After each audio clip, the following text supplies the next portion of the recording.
Les lampions de l'atelier de formation de haut niveau en 2 journées d'information et de renforcement des capacités des parlementaires et des hauts cadres de la police nationale congolaise aux thématiques portant à la fois sur la réforme de la police nationale congolaise, l'intégrité de la police, la gouvernance et la réforme du secteur de sécurité et celui du contrôle parlementaire s'allument aujourd'hui.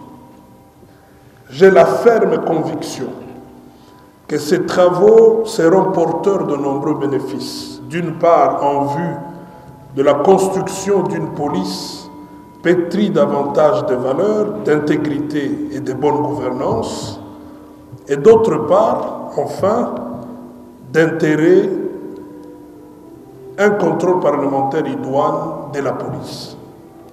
Les termes de référence de cet atelier mentionnent que la police nationale congolaise est le résultat de la fusion de plusieurs forces de défense et de sécurité qui appellent à des réformes.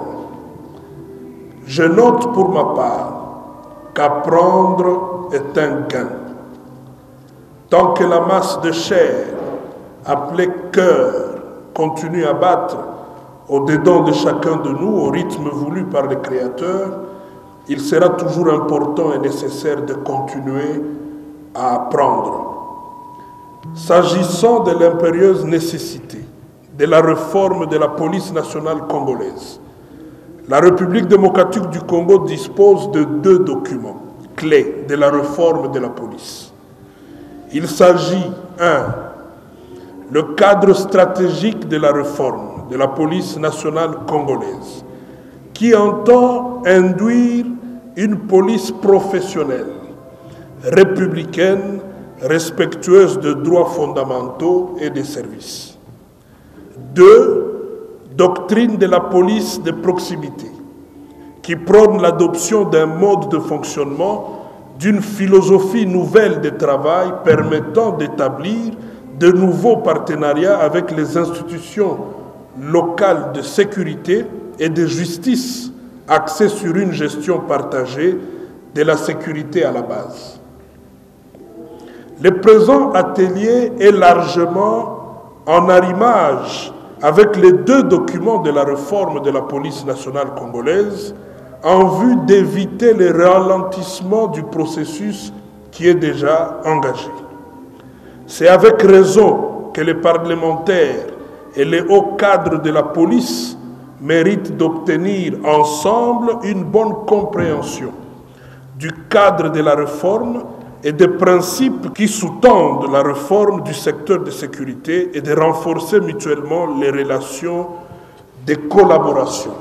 Je ne saurais clore mon propos sans rendre un hommage mérité à son Excellence Félix Antoine Tshisekedi Tshilombo, président de la République et chef de l'État, pour l'importance qu'il accorde à l'urgence de doter la République démocratique du Congo d'une police moderne, intègre et républicaine.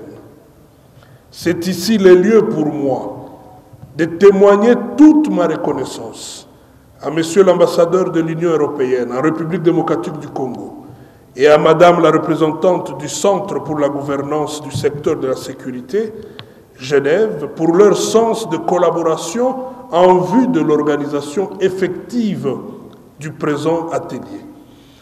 J'adresse également mes remerciements à son Excellence Monsieur le Vice-Premier ministre, ministre de l'Intérieur, Sécurité, décentralisation et affaires coutumières, pour son implication sans faille.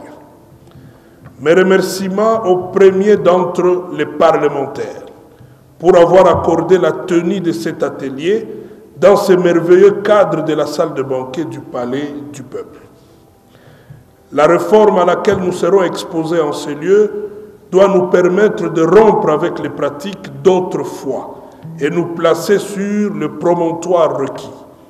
C'est sur cette note de ferme confiance et conviction que la bonne acquisition des informations sera le partage de tous que je déclare ouvert l'atelier de formation de haut niveau à travers des journées d'information et de renforcement des capacités des parlementaires et des hauts cadres de la police nationale congolaise. Je vous remercie.